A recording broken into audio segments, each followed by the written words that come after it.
Hallelujah. Praise the Lord everyone. ప్రియ సహోదరి సహోదరులందరికీ మన ప్రభువైన యేసుక్రీస్తు వారి అతి శ్రేష్టమైన నామంలో శుభాభివందనములు. అందరూ బాగున్నారండి? దేవాది దేవుని సన్నిధిలో ఒలీవ మొక్కల వలె దినదినాభివృద్ధి పొందాలని మనమందరం కూడా దేవుని సన్నిధిని ఎప్పుడూ ఆశ్రయించే వారిగా ఉండాలి. ఈరోజు దేవుడు మనకి ఇచ్చినటువంటి జీవాహారము అపోస్తలుడైన పౌలు కొరింథీయులకు రాసిన మొదటి పత్రిక 1వ అధ్యాయము 3వ వచనం. మన తండ్రి అయిన దేవుని నుండి ప్రభువైన యేసుక్రీస్తు నుండి కృపా సమాధానములు మీకు కలుగును గాక. 1 Corinthians chapter 1 verse 3. Grace be unto you and peace from God our Father and come the Lord Jesus Christ. Amen. ప్రియ సహోదరి సహోదరులారా, ఇంత గొప్ప వాగ్దానం కదా. కృపా సమాధానములు మనకు కలుగును కాక. ఈ లోకంలో ఎన్ని ఆస్తులు ఇచ్చినా ఏమిచ్చినా మనకు సొంతం కానిది, మనం సంపాదించుకోలేనిది ఏదైనా ఉన్నదంటే అది అమూల్యమైన దేవాది దేవుని కృప సమాధానం. ఈరోజు అనేక మంది కోటాను కోట్ల డబ్బు సంపాదించుకొని ఉండవచ్చు. ఈ లోకంలో గనులైన వారు అనిపించుకోబడుతూ విఐపీలు సెలబ్రిటీస్, వరల్డ్లో మోస్ట్ రిచెస్ట్ కంట్రీ అని, రిచెస్ట్ పర్సన్ అని చాలామంది ఉండవచ్చు. కానీ వాళ్ళ దగ్గర కృప, శాంతి, సమాధానాలు ఉండవండి. నిజంగా మనిషి జీవితానికి కావలసింది శాంతి, సమాధానము, దేవుని యొక్క కృప. ఇవియే అసలు సిసలైన సిరి సంపదలు, మనం సంపాదించుకోవలసిన భాగ్యములు. ఇవి దేవుడు మనకు ఉచితంగా ఇచ్చి ఉన్నారు. ఎంతటి అమూల్యమైనవి, ఎందుకంటే మనం సంపాదించుకోలేము కనుక. అందుకే ఆయన దేవుడు, మనము మనుషులం. ఉచితంగా ఇచ్చేవాడు ఎప్పటికీ కూడా ఆయన తన ఆ రక్తముతో మనల్ని వెలపెట్టి కొన్నవాడు కనుక మన మీద అంత ప్రేమ. క్రైస్తవులు లోకస్తులకు వేరుగా ప్రత్యేకత కలిగి జీవిస్తూ దేవునికి సొత్తుగా జీవించటకు పిలువబడిన వారు. ఇవన్నీ అందరికీ సొంతమైన వాగ్దానాలు, కానీ వాటిని స్వతంత్రించుకున్న వారే ఆయన యొక్క వారసులు. అంతే కదా. మీరు సంపాదించిన మీ ఆస్తిపాస్తులు మీ బిడ్డలకే ఇస్తారు. మీ ఇంటికి ఎవరికి వచ్చినా భోజనం దొరుకుతుంది, ఎవరొచ్చినా మర్యాద దొరుకుతుంది. కానీ మీ యొక్క సంపాదన మీ బిడ్డలకు మాత్రమే చెందుతుంది కదా. అలాగే దేవాది దేవునికి ఎవరైతే వారసులుగా ఉంటారో, ఈ లోకాన్ని ద్వేషిస్తూ, ఈ లోకాన్ని అసహించుకుంటూ, ఈ లోకము తనలోకి చేర్చుకోకుండా లోకానికి సపరేట్గా ప్రత్యేకంగా జీవించేవారు, దేవుని వెలుగు సంబంధులు, ఆయన బిడ్డలుగా ఉన్నవారికి ఈ వాగ్దానం సొంతమవుతుంది. మనం రోమీయులకు రాసిన పత్రిక 1వ అధ్యాయం 7వ వచనంలో చూసినట్లయితే, మనము ఆయనకు వారసులవుటకు, క్రీస్తు వారుగా ఉండుటకు మనము పిలువబడిన వారమని ప్రభు సెలవిస్తున్నారు. ఆయన వారసులు అవ్వాలంటే ఆయన పోలికగా ఉండాలి, ఆయనలా నడుచుకోవాలి, ఆయన గుణగణాలను మనము చూపించగలగాలి ఈ లోకానికి. అందుకే మనల్ని దేవుడు పిలుచుకున్నాడు. తల్లిదండ్రులు తమ బిడ్డలను ఎందుకు తల్లిదండ్రులు అవ్వాలని ఆశపడతారు? తమ బిడ్డలను ఎందుకు వాళ్ళకు వారసులుగా చేసుకుంటారు? వాళ్ళ లెగసీని వాళ్ళు కంటిన్యూ చేస్తారు కనుక. వారి యొక్క అలవాట్లు, వారి యొక్క రక్తము ముందు తరాలకు వెళ్తుందని సంతోషపడతారు. అలాగే మన దేవాది దేవుడు తన రక్తం ఇచ్చి మనల్ని కొన్నారు. మనల్ని పిలుచుటకు కారణాలు అవి. ఆయన లైక్నెస్, క్రైస్ట్ లైక్నెస్ అంటారు దాన్ని.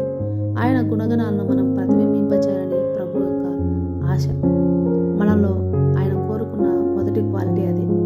1 కొరింథీయులకు 1వ అధ్యాయము ఈ 2వ వచనంలో కూడా అదే, మనం పరిశుద్ధతకు వారసులవుటకు పిలువబడిన వారమని రాయబడినది.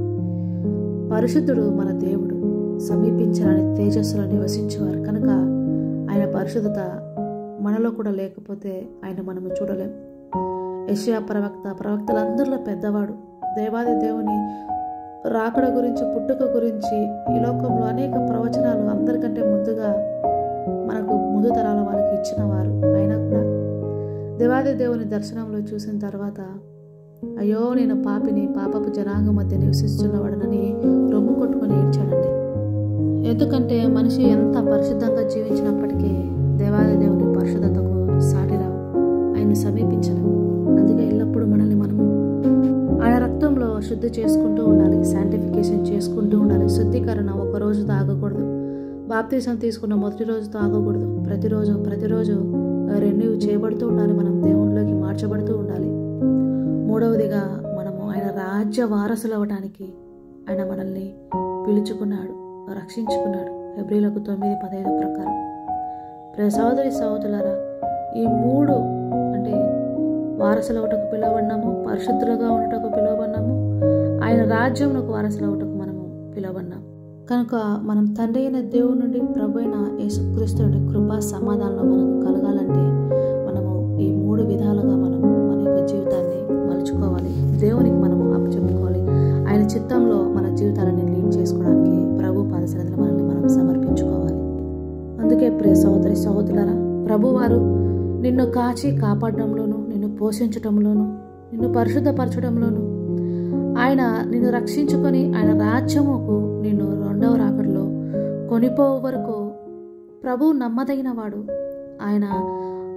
ఆయన వాగ్దానముల మీద మనము ఎంతైనా ఆధారపడ్డవారం. కనుక దేవాది దేవునికి కృపా శాంతి సమాధానంతో మనం అందరము కొనిపోబడినట్లుగా, నిన్ను దేవుడు అద్భుత రీతిగా ముందుకు నడిపించినట్లుగా మీ జీవితాలను ఆయన పాద సన్నిధిలో సమర్పించుకొని రాకడకు సిద్ధపడదాం. దేవుడి వాక్యం మీ హృదయంలో స్థిరపరిచి ఆయన కొరకు మిమ్మల్ని ఫలింపజేసుకును కాక. ఆమె కళ్ళు మూసుకుంటే ప్రార్థనలో ఏకీభవించండి. ప్రార్థన. అతి పరిశుద్ధుడా, మహోన్నతుడా, మహాకరుడా, అద్భుతాలు చేయవాడా, మీకు వందనాలు, స్తుతులు, స్తోత్రములు తండ్రి. వాక్యం విని ప్రార్థనలో ఏకీభవిస్తున్న ప్రతి బిడ్డను తండ్రి పేరు పేరున దీవించి ఆశీర్వదించండి. నీ వారసులుగా ఈ లోకంలో జీవించటకు ప్రభువా, మీ గుణగణాలు ప్రతిబింబింపచేయటకు, నీ కొరకు బ్రతుకుటకునైనా మాకు జ్ఞానం ఇచ్చి నడిపించండి.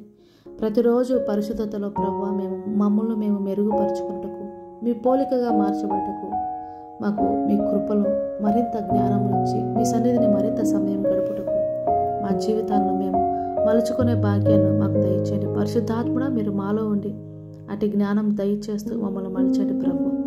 అంటునైనా మీ సన్నిధిలో తమను తాము అప్పచెప్పుకుంటున్న ప్రతి బిడ్డను కూడా పేరు పేరునాయ దీవించి ఆశీర్వదించి వారి అక్కరతలన్నీ ప్రభువా తీర్చమని, ప్రతి ఒక్కరిని వారి అవసరతలను, వారి భారములను, వారి యొక్క కన్నీటిని మీ పాదాల చేత సమర్పిస్తూ, సమస్త భారము మీ మీద వేయమన్నారు కనుక ప్రభువా మీ మీద వేస్తూ మేము పూర్ణ శాంతి సమాధానం గలవారిగా ఉండుటకు, మీలో సంతోషించుటకు ప్రతి బిడ్డను బలపరచమని నా ప్రభును రక్షకుని యేసు నామములో అడిగి వేడుకుంటున్నాను తండ్రి.